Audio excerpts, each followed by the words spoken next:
collaborating with Disrupt Now and MidwestCon live in Cincinnati.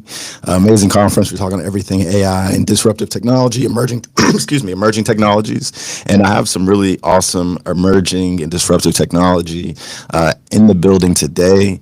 My guest Valda is going to talk about her wearable tech company. I'm not going to steal her thunder though, and I'm going to give her an opportunity to introduce herself. Hello, everyone. I'm Valda Freeman Carmo, and my company is called Aaron Wearable Tech. And Aaron actually stands for Assisted Abilities Responders on Call Network. And what it is, it's a platform of wearables, watches, and mobile tech that allows first responders to know that they're approaching someone with mental health challenges or cognitive disabilities, or even things like epilepsy or deafness. So the idea is the first responders would know who they're approaching before they get too close. 20% of all fatal police shootings are of people who have cognitive or mental health challenges. That should be zero. They should know who they're approaching so that we can avoid the tragic incidents. And it not only helps the assisted person and, of course, gives the caregiver peace of mind, but it also helps first responders. If you talk to them, actually, most of their police runs are of people that are having some sort of mental health crisis. And if they'd had more information when they approach, it will keep them safe too. So it really just decreases the risk and increases the peace of mind of everybody involved. Awesome, awesome. So, number one, I love the reason behind it and the impact potential of this technology. Number one, when it comes to the technology itself, how can people get a hold of it? So we have a website, Aaron Wearable Tech, Aaron spelled AARON, wearabletech.com. And we are just develop our initial software development. And we have a pilot that's starting here in Hamilton County, Cincinnati. But we would love to create a wait list to see what districts that we go to next. What I didn't say is I'm first of all a mom of two children with special needs. My middle son, his middle name is Aaron, so it's named after him. He has Down syndrome and autism and epilepsy. And even though he's 20 years old, he's more like 18 months in cognitive ability. And so he's blessed that he's the cutest guy ever. And you can't quite tell that he has Down syndrome unless you know him. So if for some reason he was out and the police approaching, he's nonverbal. And so it could and he's strong too. So and he actually does know how to use his weight. So I'm concerned about if Aaron ever gets away from a caregiver, because we have other people that are helping us, what would happen if police approached him? They wouldn't know what to do. I have a younger son. His name is Anson. He's high functioning. He's 19 now, and he has autism and anxiety disorder. And even though he's, brilliant, his communication skills are low. And if he was approached by the police, he would do one of three things. One, he would take off running because that's kind of his anxiety kicking in. Or two, he would just ignore him because that's his autism kicking in. Or three, since mommy is a master black belt and he's been taught, he might try to fight him. All three of those situations could end up in fatality, to be honest. So the real reason why I'm doing this is because of not only my children, but everybody's older adults, because seniors with dementia, they have the same issue. People with PSTD have the same issue. And 1 in 5 Americans have some sort of mental health challenges. So there's a lot of us. There's a lot of us that could be helped by this Aaron Wearable Tech. So this is really, it's a passion project, but it's also a business. My background is electrical engineering, and I've been a management consultant for over 24 years. So I understand business. And so it's not just, let's do this good thing, but let's make this sustainable for, years and years to come, even when I'm no longer here. So how does this technology work? A cop approaches somebody wearing the tech. How are they alerted, et cetera? Yeah. So there are a lot of trackers out there now. Even, my Fitbit that I'm wearing is a tracker. What's different is we're still using GPS, but we're also using some other technology that we actually have to have the police wear something.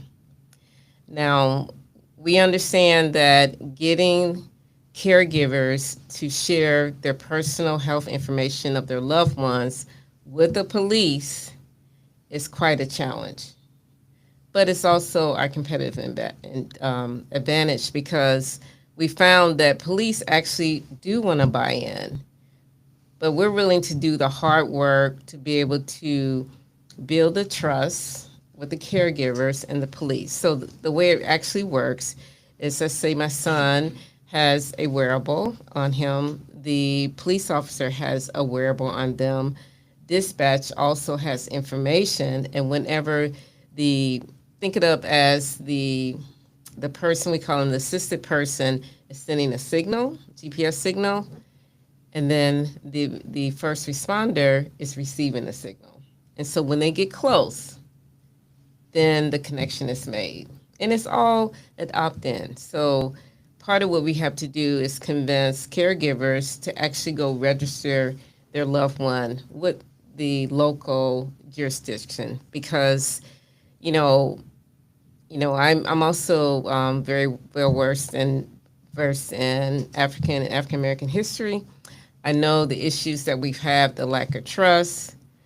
But if I have to choose between saving my child or being a little cringe factor of knowing that police know my child, I'm going with save my child. Okay, we'll work on the trust issues. We'll work on making sure that police have the empathy that they need, they have the training they need, they understand what the disabilities are, what can show up. But let's save my baby's life first, and then we can work from there. So that's what makes us different. So there are a lot of trackers out there, but the police don't have a receiver. So that's really the key ingredient for Aaron Wearable Tech. And I'm very excited because everyone I've talked to, they will say, even you probably know someone that has mental health challenges. Yeah, for sure. Right. You probably even have somebody in your family. Mm-hmm. Right. Everybody does, because 1 in 5 people in America have mental health challenges. So this problem is only getting bigger. If I put on my management consulting hat and think about AI, it's going to get even worse. When you think about people are not learning the skills to actually have good relationships, that is going to lead to a lot more mental health issues, in my opinion. So I think this problem is only going to get bigger. So it's about saving lives, reducing harm, and also increasing peace of mind. That's really what Aaron Wearable Tech is all about. Gotcha. So if somebody's watching this and they want to support beyond buying the tech, which you absolutely should go to the website, and especially if you have a loved one that is dealing with any of these, mental health or, cognitive, situations. Besides that, what are some ways people can support kind of the movement? Well, one of the things, definitely go to our website, aaronwearabletech.com. Part of what we're doing, we are fundraising, and we would love to minimize the venture capital that we need to do. We'd like to bootstrap it as much as possible. That's what we've been doing so far. So there is a link to fundraising if you just want to donate. But really, the interest is the most important thing. We really need to assess who would actually use this device, because that actually does open up other funding opportunities with angel investors, that sort of thing. When they see this is a true market, we believe it's a big market. Our total addressable market is 163 million just in the U.S., because we're not just looking at cognitive disabilities and mental health, but we're also looking at things like epilepsy, which my son Aaron actually has that. That's a situation where you could be in a situation where you can't communicate.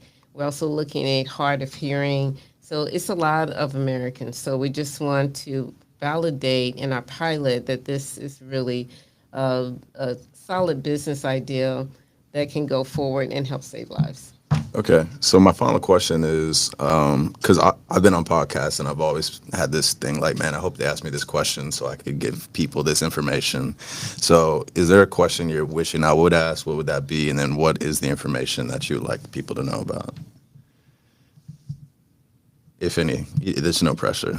Or do you have any final thoughts you want to share with people before we wrap up?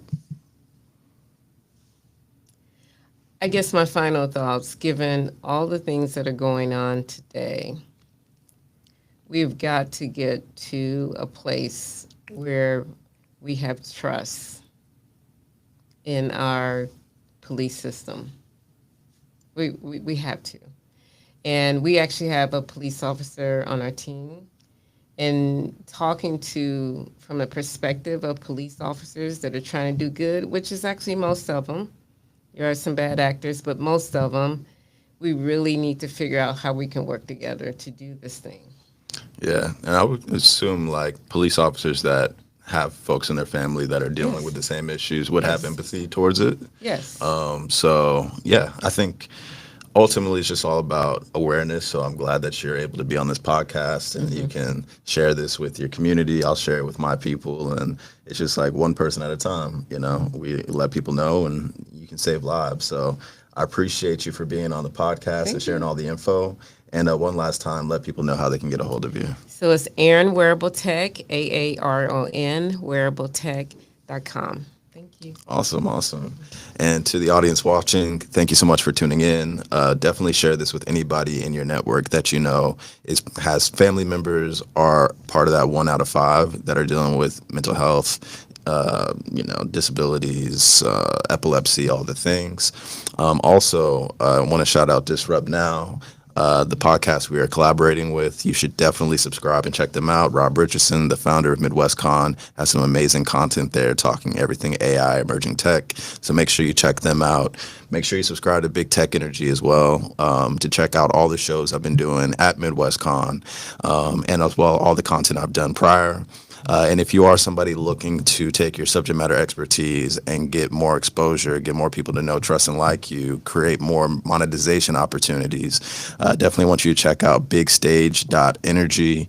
And if you want to connect, let's connect on Instagram at Dr. J, DOCTAJ. And if you're looking to get on more podcasts, conference stages, virtual events, or just amplify your brand on social media, definitely would love to talk more with you. With that being said, thank you to everybody watching. Thank you to MidwestCon and Disrupt Now for providing the space. And until next time, this is Big Tech Energy with Disrupt Now. Stay disruptive.